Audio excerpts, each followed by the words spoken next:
नमस्कार विद्यार्थियों। राजनीति विज्ञान के मूल आधार के अंतर्गत सरकार के बारे में हम अध्ययन कर रहे थे। सरकार के जो तीनों प्रमुख अंग है, कार्यपालिका, व्यवस्थापिका और न्यायपालिका, उसके बारे में हम अध्ययन कर रहे थे। व्यवस्थापिका क्या है, अर्थ क्या है, उसके कार्य क्या है, उसके बारे में हम अध्ययन कर चुके हैं। आज हम कार्यपालिका का अर्थ और कार्यपालिका के जो प्रकार है उसके बारे में हम अध्ययन करेंगे। वास्तविक रूप में यदि देखा जाए तो कार्यपालिका ही सरकार की प्रमुख धुरी कही जा सकती है। सरकार के वैसे 3 प्रमुख अंग माने जाते हैं, लेकिन कार्यपालिका सरकार के समानार्थक शब्द के रूप में प्रयोग की जाती है। अधिकतर लोग सरकार का तात्पर्य जो समझते हैं वो तीनों अंग मानते हैं, लेकिन अधिकतर लोग कार्यपालिका का तात्पर्य सरकार के संदर्भ में ही लेते हैं, क्योंकि कार्यपालिका के अंतर्गत प्रधानमंत्री और उसका मंत्रिमंडल या अन्य देशों में जो उनकी कार्यपालिका का जो प्रकार है उसके अंतर्गत कार्यपालिका अपना प्रमुख रूप से कार्य करती है, प्रशासन का संचालन करती है, नेतृत्व करती है, निर्णय करती है, नीति बनाती है, योजना बनाती है। इसलिए सरकार का प्रमुख अंग कार्यपालिका ही कहा जा सकता है। कार्यपालिका के अंतर्गत यदि इसकी परिभाषा हम देखें तो जैसे गिलक्राइस्ट कहते हैं, कार्यपालिका सरकार का वह अंग है जो कानून के रूप में अभिव्यक्त जनता की इच्छा, कानून के रूप में अभिव्यक्त जनता की इच्छा जो कि व्यवस्थापिका के द्वारा जो कानून के रूप में अभिव्यक्त की गई है उसे क्रियान्वित करता है, प्रशासन का संचालन करता है, नेतृत्व करता है। तो कार्यपालिका के अंतर्गत हम देख सकते हैं कि सरकार पूरे प्रशासन, पूरे राज्य का संचालन करने का जो दायित्व है, कार्य है, वो कार्यपालिका के द्वारा ही किया जाता है। प्राचीन समय में कार्यपालिका, व्यवस्थापिका और न्यायपालिका तीनों का पृथक्करण नहीं था। कार्यपालिका ही व्यवस्थापिका थी, कार्यपालिका ही न्यायपालिका थी, यानी कि कार्यपालिका के इर्द गिर्द ही सारा प्रशासन घूमता था, यानी कि राजा के इर्द गिर्द ही सारा प्रशासन घूमता था।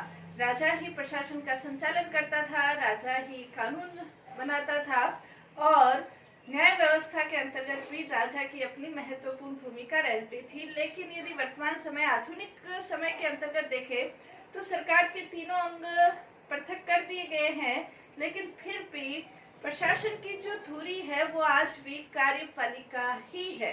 इसीलिए कोरी नामक एक विद्वान है, वो ये कहते हैं कार्यपालिका सरकार का सार है। कार्यपालिका ही सरकार का सार है। वर्तमान समय, आधुनिक समय में भी चाहे किसी भी प्रकार की शासन व्यवस्था हो, लेकिन कार्यपालिका सरकार के महत्वपूर्ण रूप से उसकी धुरी कही जा सकती है, जिसके चारों ओर पूरा प्रशासन, राजनीतिक यंत्र और सारा राज्य कार्यपालिका के इर्द गिर्द ही घूमता नजर आता है। तो कार्यपालिका सरकार का सार, जैसे कोरी ये कहते हैं, सरकार का सार है। अब देखा जाए तो कार्यपालिका का अर्थ क्या है, कार्यपालिका हम किसे कहेंगे? तो कार्यपालिका के अर्थ के रूप में हमें 2 बातों का ध्यान रखना है। एक ये कि एक कार्यपालिका का व्यापक अर्थ है और एक कार्यपालिका का संकुचित अर्थ है। व्यापक अर्थ के रूप में जनता की अभिव्यक्त इच्छाओं को जो कार्य रूप में क्रियान्वित करने वाले समस्त जो अधिकारी है, समस्त जो संस्थाएं हैं, वो सभी कार्यपालिका के व्यापक अर्थ के अंतर्गत आ जाती है। जैसे गार्डनर भी ये कहते हैं कि कार्यपालिका के व्यापक अर्थ के अंतर्गत साधारण पुलिसमैन से लेकर प्रधानमंत्री तक सभी कार्यपालिका के व्यापक अर्थ के अंतर्गत इसमें शामिल होते हैं। दूसरा, संकुचित अर्थ। संकुचित अर्थ के अंतर्गत प्रधानमंत्री और उसका मंत्रिमंडल या जिस देश की जैसी शासन व्यवस्था है उसका, जैसे राष्ट्रपति है या कार्यपालिका, बहुल कार्यपालिका है, तो राष्ट्रपति या जो भी प्रधानमंत्री है या जो भी राज्याध्यक्ष है और उसका मंत्रिमंडल, ये संकुचित अर्थ के रूप में कार्यपालिका के रूप में वर्णन किए जा सकते हैं।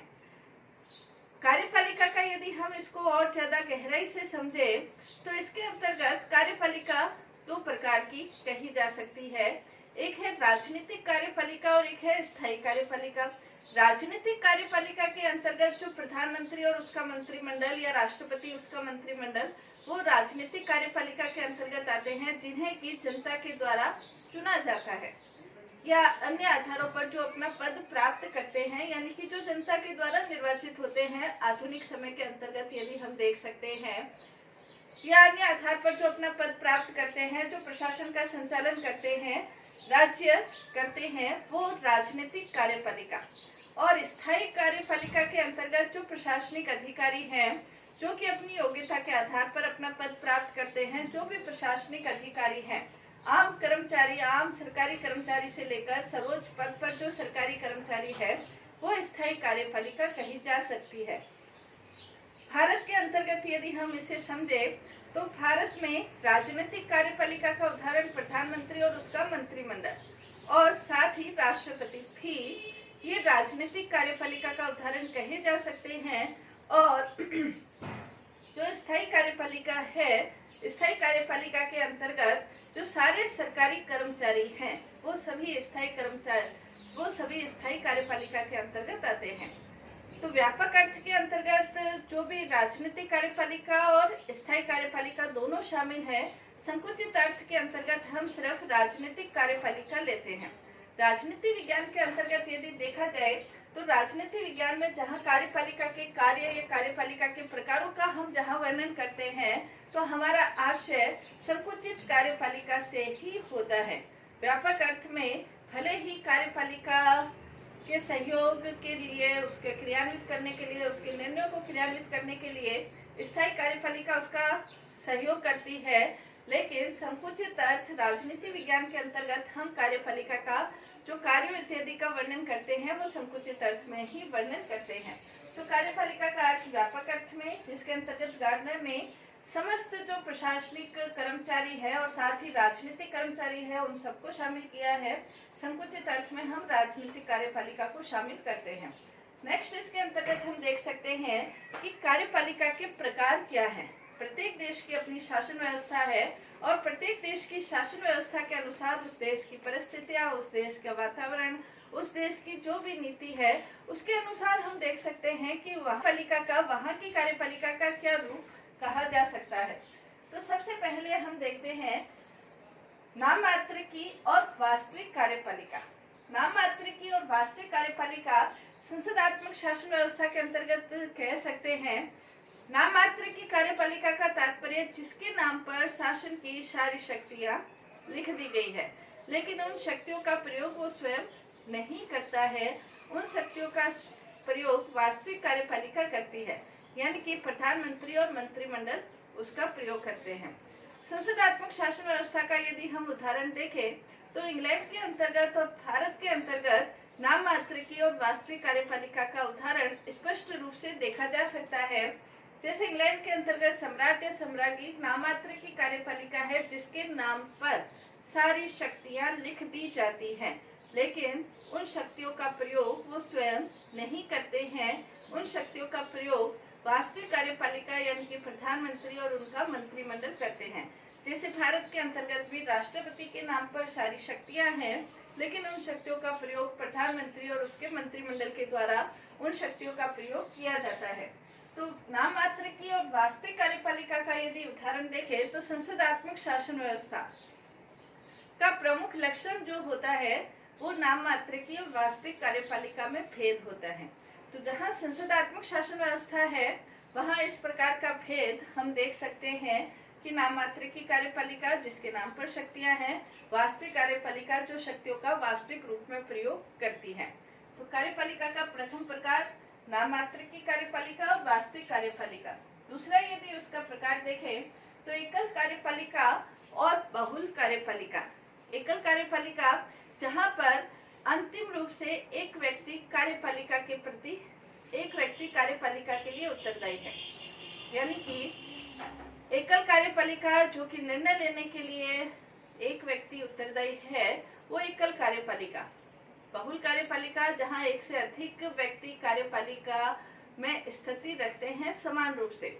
अब इसको अपन ऐसे भी समझ सकते हैं, जहां अध्यक्षात्मक शासन व्यवस्था है जैसे अमेरिका के अंतर्गत, तो वहां एकल कार्यपालिका का प्रमुख उदाहरण है अमेरिका के अंतर्गत अध्यक्षात्मक शासन व्यवस्था में राष्ट्रपति अंतिम रूप से एकल कार्यपालिका का उदाहरण कहा जा सकता है। वो ही पूरे प्रशासन का संचालन करता है, निर्णय करता है, नेतृत्व करता है। तो वो एकल कार्यपालिका का उदाहरण अध्यक्षात्मक शासन व्यवस्था में राष्ट्रपति को हम कह सकते हैं।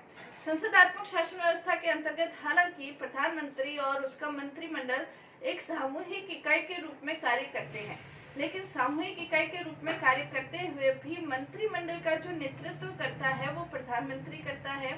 मंत्रिमंडल के उसके उदय के लिए, उसके पालना के लिए, उसके संहार के लिए, जैसे लॉस्की ये कहते हैं कि प्रधानमंत्री उत्तरदायी है, तो प्रधानमंत्री संपूर्ण मंत्रिमंडल का नेतृत्व करता है। तो पूरे मंत्रिमंडल में जो उच्च स्थिति रखता है, नेतृत्व की स्थिति रखता है, वो प्रधानमंत्री है। तो संसदात्मक शासन व्यवस्था और अध्यक्षात्मक शासन व्यवस्था दोनों में ही एकल कार्यपालिका का उदाहरण कहे जा सकते हैं। अध्यक्षात्मक में जैसे अमेरिका में राष्ट्रपति और संसदात्मक में जैसे भारत के अंतर्गत हम देखें तो प्रधानमंत्री कहे जा सकते हैं। तो ये एकल कार्यपालिका। बहुल कार्यपालिका के अंतर्गत जहां कार्यपालिका की शक्तियां एक से अधिक व्यक्तियों के निहित होती है, एक से अधिक व्यक्तियों में निहित होती है, वो बहुल कार्यपालिका का उदाहरण कहा जा सकता है। जैसे पूर्व सोवियत संघ के अंतर्गत प्रेसिडियम थी और वर्तमान समय यदि हम देखें तो स्विट्जरलैंड के अंतर्गत जो संघीय परिषद है, तो संघीय परिषद के अंतर्गत 7 सदस्य हैं। कार्यपालिका के अंतर्गत 7 सदस्य हैं और 7 सदस्यों की जो स्थिति है वो एक समान है, कोई भी किसी से कम नहीं है। संघीय परिषद में ये कार्यपालिका के 7 सदस्य बहुल रूप में कार्यपालिका के कार्यों का संपादन करते हैं। हालांकि वरिष्ठता के आधार पर किसी एक सदस्य को संघीय परिषद का सभापति बना दिया जाता है, लेकिन उसकी स्थिति में और अन्य सदस्यों की स्थिति में कोई फर्क नहीं होता है। इसी प्रकार पूर्व सोवियत संघ की जो प्रेसिडियम थी उसके अंतर्गत भी जो 39 सदस्य थे, उन सब की स्थिति एक समान थी और वो कार्यपालिका के कार्यों का निष्पादन करते थे। अगर हम इसके गुण और अवगुण देखें तो एकल कार्यपालिका और बहुल कार्यपालिका के अपने अपने गुण हैं। बहुल कार्यपालिका के यदि हम गुण देखें तो बहुल कार्यपालिका के अंतर्गत कोई भी एक व्यक्ति निरंकुश नहीं हो पाता और शासन का कार्य सुचारू रूप से संचालित होता है। एकल कार्यपालिका में एक व्यक्ति के निरंकुश होने की संभावना रहती है, लेकिन निर्णय शक्ति, नेतृत्व क्षमता की दृष्टि से देखा जाए तो एकल कार्यपालिका श्रेष्ठ है। लेकिन इसकी व्यवहारिकता यदि देखी जाए, व्यवहारिक रूप में क्या एकल कार्यपालिका की जगह बहुल कार्यपालिका अपना कार्य सही प्रकार से संपादित कर पाती है?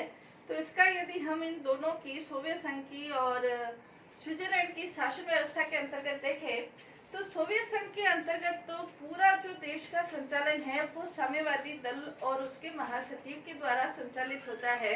कार्यपालिका सिर्फ एक दिखावटी रूप में कार्य करती है, तो वहाँ हम बहुल कार्यपालिका के अनुसार शासन कार्य संचालित हो नहीं कह सकते।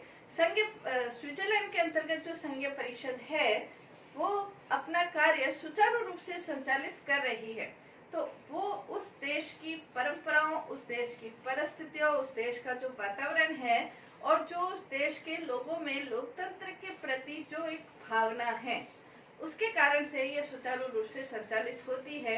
इन 2 देशों के अलावा अन्य कहीं पर भी बहुल कार्यपालिका के उदाहरण नहीं मिलते हैं, क्योंकि शासन कार्य के अंतर्गत जो शासन में एकता की आवश्यकता है, शासन के निर्णयों को गुप्त रखने की आवश्यकता है, शासन में शक्ति की आवश्यकता है, नेतृत्व की आवश्यकता है, त्वरित निर्णय की आवश्यकता है। इन सब के लिए एकल कार्यपालिका एक महत्वपूर्ण उदाहरण कहा जा सकता है। तो शासन व्यवस्था के 2 रूप, एकल कार्यपालिका और बहुल कार्यपालिका। नेक्स्ट हम देख सकते हैं कि कार्यपालिका के 2 रूप, संसदीय शासन व्यवस्था और अध्यक्षात्मक शासन व्यवस्था, ये रूप भी देखने को मिलते हैं। जहाँ कार्यपालिका और व्यवस्थापिका के बीच घनिष्ठ संबंध है वहाँ संसदात्मक शासन व्यवस्था, और जहाँ कार्यपालिका और व्यवस्थापिका के बीच घनिष्ठ संबंध नहीं है वहाँ पर अध्यक्षात्मक शासन व्यवस्था कही जा सकती है। कार्यपालिका और व्यवस्थापिका के बीच घनिष्ठ संबंध का तात्पर्य ये है संसदात्मक शासन व्यवस्था के अंतर्गत। जैसे भारत में संसदात्मक शासन व्यवस्था है और अमेरिका के अंतर्गत अध्यक्षात्मक शासन व्यवस्था है। संसदात्मक शासन व्यवस्था के अंतर्गत कार्यपालिका के जो सदस्य है वो व्यवस्थापिका में से ही लिए जाते हैं, और यदि कार्यपालिका के सदस्य व्यवस्थापिका या संसद के सदस्य नहीं है तो उन्हें 6 माह के भीतर संसद का सदस्य बनना पड़ता है। और कार्यपालिका संसद के प्रति उत्तरदायी है। संसद कभी भी अविश्वास प्रस्ताव पारित करके कार्यपालिका को उसके पद से हटा सकती है।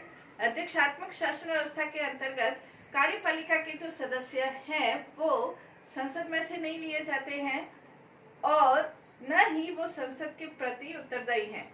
जैसे अमेरिका के अंतर्गत राष्ट्रपति है, उसका चुनाव अलग से होता है अप्रत्यक्ष रूप से, और राष्ट्रपति अपने मंत्रिमंडल के सदस्यों का चुनाव स्वयं करता है और वो राष्ट्रपति के प्रति ही उत्तरदायी है, संसद के प्रति नहीं।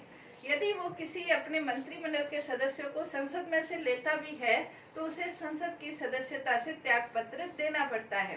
तो संसदात्मक शासन व्यवस्था जहाँ कार्यपालिका व्यवस्थापिका में घनिष्ठ संबंध है, अध्यक्षात्मक शासन व्यवस्था जहाँ कार्यपालिका व्यवस्थापिका में घनिष्ठ संबंध नहीं है, दोनों अपने अपने क्षेत्रों में रहते हुए कार्य करती है।